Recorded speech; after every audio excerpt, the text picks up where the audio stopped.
வணக்கம். சற்று முன் கிடைக்கப்பெற்ற ஒரு மிக முக்கியமான செய்தி ஒன்று வெளியாகி உள்ளது. திராவிட முன்னேற்றக் கழகத்தின் கோட்டையில் ஏற்பட்டுள்ள ஓட்டை இனியும் மக்கள் நம்பிக்கை திமுகவின் மீது இல்லை. நீதிமன்றமே திமுகவை கடுமையாக விமர்சனம் செய்துள்ளது. அதிமுகவை சுட்டிக்காட்டி திமுக வழக்கறிஞர்கள் வழக்கு தொடர்ந்து வருகிறார்கள். மீண்டும் அதிமுகவும் திமுக செய்யக்கூடிய ஊழல்களை வழக்கு பதிவு செய்து விசாரணை நடத்துங்கள் என்று நீதிமன்றத்தை நாடி வருகிறார்கள். நீதிமன்றம் ஒரே போடாக இருவர் கட்சிகளும் தமிழக மக்களால் எந்த ஒரு பயனும் இல்லை. தற்பொழுது ஆட்சியில் இருக்கக்கூடிய திமுக மக்களின் நன்மையை பாதுகாக்கும் விதமாக, அவர்களது வளர்ச்சியை மேம்படுத்தும் விதமாக எந்த ஒரு நடவடிக்கையும் மேற்கொள்ளவில்லை. அவர்களது பாதுகாப்பை மட்டும்தான், கட்சியின் பாதுகாப்பை மட்டும்தான் பாதுகாக்க வேண்டும் என்பதற்காக மற்ற கட்சியின் மீது புகார்களை தொடுப்பது நல்லதல்ல. அதிகாரத்தை பயன்படுத்தி அவர்களை சிறையில் அடைக்கக்கூடிய எண்ணம் திமுகவிற்கு இருக்கிறது என்று நேரடியாக உயர்நீதிமன்ற நீதிபதி தெரிவித்திருப்பது வரவேற்பை பெற்றுள்ளது.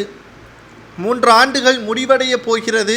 திராவிட முன்னேற்றக் கழகத்தின் ஆட்சியில் தற்பொழுது வரை அமைச்சர்கள் வழக்கு நீதிமன்றத்தில் நடந்து கொண்டுதான் இருக்கிறது.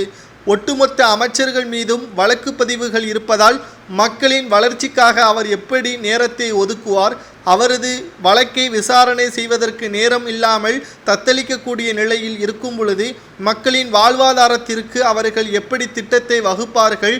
சமீபத்தில் கூட சுகாதாரத்துறை அமைச்சர் சுப்பிரமணியன் அவர்கள் பல்வேறு தவறுகளை செய்வதாகவும் குற்றம் சாட்டப்பட்டு உள்ளார்கள். பிரபல யூடியூபர் இர்ஃபான் அவர்கள் வெளியிட்டுள்ள வீடியோவாக இருக்கட்டும், நேற்று முன்தினம் சென்னை தலைமை மருத்துவமனையில் மருத்துவருக்கு கத்திக்குத்து, இன்று உயிரிழப்பு, வரிசையாக சொல்லிக்கொண்டே போகலாம். சுகாதாரத்துறை அமைச்சர் ஓடுகிறாரை தவிர, அவரது உடல்நலத்தை பேணுகிறாரை தவிர மக்களின் நலத்தை பேணுவதற்கு அவர் எந்த ஒரு முயற்சியும் எடுக்கவில்லை. திமுகவின் கைக்கூலியாக இருப்பதற்கு அமைச்சராக தேர்வு செய்ய வேண்டாம். அதிமுகவில் விமர்சனம் செய்வதற்கு அமைச்சராக தேர்வு செய்ய வேண்டாம். மக்களின் பாதுகாப்பிற்கு அமைச்சர்களை தேர்வு செய்யுங்கள் என்று ஸ்டாலினுக்கு உத்தரவுகளை பிறப்பித்திருக்கிறார் நீதிபதி. நிச்சயம் நமது சேனல் மூலியமாக நீதிபதிக்கு வாழ்த்துக்களை தெரிவிப்போம், பாராட்டுக்கள். குறிப்பாக திமுக ஆட்சி உடைய போவதும் 2026க்கு பிறகு மீண்டும் எதிர்க்கட்சி அந்தஸ்தை கூட இழக்கக்கூடிய நிலைமை உருவாகும். தமிழக வெற்றி கழகத்திற்கு வாய்ப்புகள் அளிக்கப்படும் என்ற தகவல் சமூக வலைதளங்களில் பரவப்பட்டு வருகிறது.